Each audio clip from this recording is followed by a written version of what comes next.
Et si je te disais qu'il existe un secret simple pour réussir tout ce que tu entreprends, sans même en parler? Reste bien jusqu'à la fin de cette histoire inspirante, car ce que tu vas découvrir pourrait littéralement changer ta vie.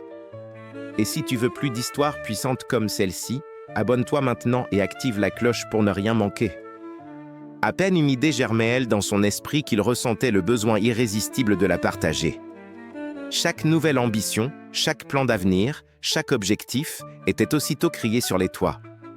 Il racontait ses projets avec un tel enthousiasme que ses amis l'écoutaient bouche bée, sa famille bombait le torse de fierté, et même ses professeurs lui adressaient des mots encourageants. « Rohan sera un grand homme », disait-il en hochant la tête. Il savourait cette admiration, il s'en nourrissait comme on savoure un mets délicieux. Chaque regard admiratif, chaque compliment, était pour lui une validation de son importance. Mais dans l'ombre, une vérité plus discrète se dessinait. Malgré ses discours passionnés, ses réussites concrètes restaient rares. Il commençait souvent ses projets avec ardeur, mais finissait par se lasser avant même d'avoir franchi les premières étapes. Un peu comme un feu de paille qui s'embrase soudainement pour s'éteindre aussitôt, Rohan passait d'un rêve à l'autre, dispersant son énergie. Il ne comprenait pas pourquoi, malgré tout son enthousiasme, ses projets ne prenaient jamais vie. À ses yeux, il faisait tout ce qu'il fallait, rêver, parler, s'exciter. Mais il lui manquait l'essentiel. Au fil du temps, une petite voix naquit au fond de son cœur, un murmure de frustration qu'il n'osait pas écouter, et si parler de tes rêves t'éloignait de leur réalisation? Cependant, dans l'effervescence de sa jeunesse et porté par l'écho des encouragements, Rohan continuait, encore et encore, à dévoiler ses projets à quiconque voulait bien l'entendre, sans jamais se douter qu'il semait ainsi les graines de ses propres déceptions. Ce fut au détour d'une rencontre inattendue, dans le vieux temple du village, que son destin prit un tournant qu'il n'aurait jamais pu imaginer. Un soir d'été, alors que l'air chaud vibrait encore de la rumeur des marchés, Rohan marchait seul, les mains dans les poches, le cœur lourd de doutes qu'il ne savait nommer. Les promesses qu'il avait faites haut et fort à ses amis flottaient encore autour de lui comme des ombres, mais en son fort intérieur, il sentait qu'il décevait ses attentes, et surtout, qu'il se décevait lui-même. Cherchant un refuge pour apaiser son esprit agité, il se dirigea instinctivement vers le vieux temple du village. Le temple, adossé à une colline couverte de vieux arbres, baignait dans une lumière dorée où flottait un parfum de bois ancien, d'encens et de fleurs de jasmin. Là, les bruits du monde semblaient s'éteindre, comme suspendus hors du temps. Sous l'imposant banyan, dont les branches noueuses semblaient toucher le ciel, était assis Guruji, l'ermite sage que tout le village respectait. Guruji n'était pas seulement un maître spirituel, il était aussi un témoin silencieux de la vie, ayant vu passer des générations entières avec leur lot de rêves, d'erreurs, de luttes et de réussites. Les villageois racontaient que Guruji avait autrefois parcouru de lointaines contrées, qu'il avait étudié auprès de maîtres renommés et médité dans les montagnes reculées, avant de revenir parmi les siens, riche non de possessions, mais d'une sagesse infinie. Lorsque Rohan arriva, perdu dans ses pensées, Guruji l'observa sans un mot, son regard doux et pénétrant semblant voir au-delà des apparences. Puis, d'un geste tranquille de la main, il invita Rohan à s'asseoir à ses côtés. Un silence bienveillant s'installa, loin d'être gênant, mais chargé d'une présence paisible. Au bout de quelques instants, Guruji rompit le silence d'une voix calme et grave. « Mon fils, je t'ai souvent entendu parler de tes rêves avec passion. Mais dis-moi, combien de ces rêves as-tu réellement concrétisés ?» La question, simple en apparence, frappa Rohan en plein cœur. Ses épaules s'affaissèrent et il détourna les yeux, honteux. Il n'avait pas de réponse victorieuse à offrir.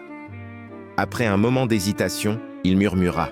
« J'essaie de mon mieux, Guruji, mais les choses ne se passent jamais comme je le voudrais. » Un léger sourire éclaira le visage ridé du sage, non de moquerie, mais de compréhension profonde.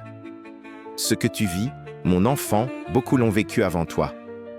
Laisse-moi te raconter une histoire. Peut-être y trouveras-tu la lumière que tu cherches. » Rohan se redressa légèrement, avide d'entendre ce que Guruji avait à lui dire. Autour d'eux, le vent fit bruisser doucement les feuilles du banyan, comme si la nature elle-même retenait son souffle pour écouter. C'est alors que, d'une voix posée, empreinte de sagesse, Guruji commença à raconter l'histoire de Dev, le fermier silencieux, une histoire dont Rohan ne savait pas encore qu'elle changerait le cours de sa vie. Guruji, la voix douce comme un ruisseau coulant dans la vallée, entama son récit. Il y a bien longtemps, dans un village oublié du monde, vivait un homme humble nommé Dev. Dev n'était pas né sous une bonne étoile, orphelin dès son plus jeune âge, il avait grandi dans la pauvreté, travaillant dur pour survivre.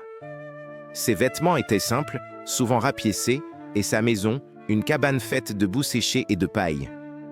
Pourtant, dans son cœur brûlait une flamme que rien ni personne n'avait jamais réussi à éteindre, le rêve de devenir un grand fermier, propriétaire de terres fertiles à perte de vue. Chaque matin, avant même que le coq ne chante, Dev était déjà dans les champs, les mains plongées dans la terre, semant avec soin, labourant avec persévérance.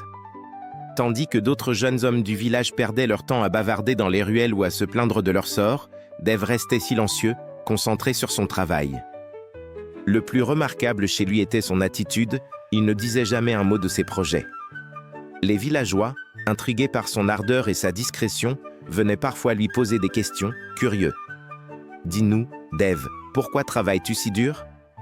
Quel est ton secret ?» Dev répondait toujours par un sourire paisible et simple. « Vous verrez, quand le temps sera venu. » Son mutisme n'était pas de la méfiance, ni de l'orgueil, c'était une discipline consciente, une stratégie pour protéger son rêve encore fragile. Année après année, tandis que d'autres gaspillaient leurs forces dans des querelles futiles et des rêves avortés, Dev, pierre après pierre, construisait son avenir. Avec ses maigres économies, il achetait d'abord un petit lopin de terre, Puis un autre. Il cultivait ses champs avec soin, écoutait la terre, respectait les saisons et prenait chaque épreuve comme une leçon. Il travailla dans l'ombre, loin des projecteurs, loin des applaudissements et loin des jugements. Le temps fit son œuvre. Un matin, sans que personne n'ait vu venir son ascension, les villageois découvrirent, émerveillés, que Dev possédait désormais de vastes étendues de champs dorés, des vergers luxuriants et une magnifique ferme blanche qui scintillait sous le soleil. Ils étaient bouche bée. Comment ce garçon si discret, que l'on n'avait jamais entendu se vanter, avait-il pu accomplir ce que tant d'autres n'avaient même pas osé rêver? Un vieil ami d'enfance, intrigué, vint un jour lui demander « Dev, pourquoi n'as-tu jamais partagé ton rêve avec nous? Pourquoi tant de silence toutes ces années ?» Dev, assis sur le seuil de sa maison, regardant ses champs verdoyants onduler sous le vent, répondit doucement « Parce que, vois-tu, les paroles sont comme des flèches. Une fois lancées, elles ne peuvent être reprises. Lorsque l'on parle trop, on donne l'occasion aux autres de semer le doute en nous, même involontairement. Certains te décourageront par jalousie, d'autres par peur. Mais pire encore, parler donne à ton cerveau l'illusion que tu as déjà accompli quelque chose. Et alors, ton feu intérieur, celui qui te pousse à agir, s'éteint peu à peu. Il marqua une pause, caressant la terre poussiéreuse de ses doigts usés. J'ai préféré cultiver mes rêves dans le silence, comme on protège une jeune pousse fragile du vent violent. Aujourd'hui, ce sont mes chants qui parlent pour moi. Guruji se tut quelques instants, laissant Rohan digérer ces paroles lourdes de sens. Autour d'eux, le vent semblait lui aussi s'être arrêté, comme pour respecter la profondeur de la leçon. Rohan, les yeux grands ouverts, sentait en lui une transformation silencieuse débuter. Il comprenait enfin ce qu'il avait perdu à force de parler trop tôt, trop fort. Rohan resta longtemps silencieux après que Guruji eut terminé son histoire. C'était comme si un voile s'était levé devant ses yeux. Toutes ces années, il avait cru que parler de ses ambitions allait les rendre réelles, qu'en partageant ses rêves, il attirait à lui la réussite. Mais il comprenait maintenant que c'était exactement le contraire. Il avait dissipé son énergie en paroles au lieu de la concentrer dans ses actions. La voix douce du sage résonna de nouveau, rompant le silence sans le troubler. « Mon fils, il y a un secret que seuls ceux qui écoutent vraiment peuvent entendre. La véritable force ne crie jamais. Elle œuvre en silence, grandit dans l'ombre et éclate dans la lumière lorsqu'elle est prête. » Le cœur battant, Rohan, les mains tremblantes, osa poser la question qui brûlait ses lèvres. « Guruji, est-il trop tard pour moi? Puis-je encore changer ?» Un sourire bienveillant illumina le visage du vieil homme, des rides s'étirant autour de ses yeux pleins de tendresse. « Tant que tu respires, tant que ton cœur bat, il n'est jamais trop tard pour devenir ce que tu rêves d'être. Mais souviens-toi, désormais, laisse ton travail parler pour toi. Garde ton feu secret. Construis dans le silence. Car la réussite, mon enfant, appartient à ceux qui savent patienter dans l'ombre et avancer sans chercher l'approbation. Ces paroles pénétrèrent l'âme de Rohan comme la pluie bienfaisante pénètre une terre assoiffée. Dès ce jour, Rohan changea radicalement. Il fit le vœu de se taire, non par méfiance, mais par respect pour ses propres rêves. Lorsqu'une idée brillante surgissait dans son esprit, il la notait secrètement dans un carnet, loin des regards. Lorsqu'il travaillait, il le faisait avec une concentration nouvelle, une force tranquille qu'il ne connaissait pas avant. À l'école, il arrêta de se vanter de ses projets d'avenir. Il devint silencieux, presque invisible, mais dans son silence, il tissait lentement la toile de sa réussite. Chaque soir, il étudiait à la lumière vacillante d'une vieille lampe à huile, repoussant la fatigue, repoussant les doutes, ne cherchant plus ni encouragement ni félicitations. Et peu à peu, les résultats apparurent, comme des bourgeons annonçant le printemps après un long hiver. Ses notes s'envolèrent. Ses professeurs, intrigués par sa transformation, commencèrent à murmurer son nom avec respect. Ses camarades, autrefois habitués à ses discours flamboyants, étaient étonnés par sa discrétion nouvelle et son efficacité redoutable. Puis vint le jour tant attendu des résultats d'examen. Le soleil brillait haut dans le ciel et l'air vibrait d'excitation. Lorsque le directeur lut les résultats, une onde de choc parcourut la foule. Premier de toute l'école, Rohan. Les regards se tournèrent vers lui, cherchant des réponses. Ses amis, les yeux écarquillés, se précipitèrent autour de lui. « Comment as-tu fait? Quel est ton secret ?» Rohan répondit seulement par un sourire calme et profond. Aucun mot n'était nécessaire. Son silence était devenu son plus grand cri de victoire. Les années passèrent. Fidèle à sa nouvelle philosophie, Rohan poursuivit son chemin sans éclats inutiles.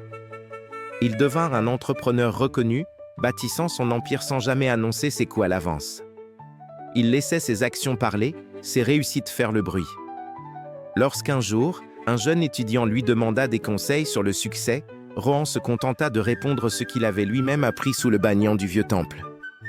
Parle peu, agis beaucoup, et laisse ton succès raconter ton histoire. Grande leçon de vie. Les rêves sont comme des graines fragiles. Exposées trop tôt, elles se dessèchent sous le regard des autres. Protégez vos aspirations du vent des doutes, nourrissez-les avec la patience du silence et arrosez-les d'actions persistantes. Le jour venu, leur floraison étonnera le monde, mais surtout, vous remplira d'une fierté profonde et silencieuse. Si cette histoire t'a touché, souviens-toi, le silence est une arme puissante. Travaille en silence et laisse ton succès faire du bruit. Et surtout, abonne-toi à cette chaîne pour découvrir chaque semaine de nouvelles inspirations pour transformer ta vie. Ensemble, faisons grandir nos rêves en silence, mais faisons du bruit avec nos succès. Clique sur s'abonner et active la cloche dès maintenant.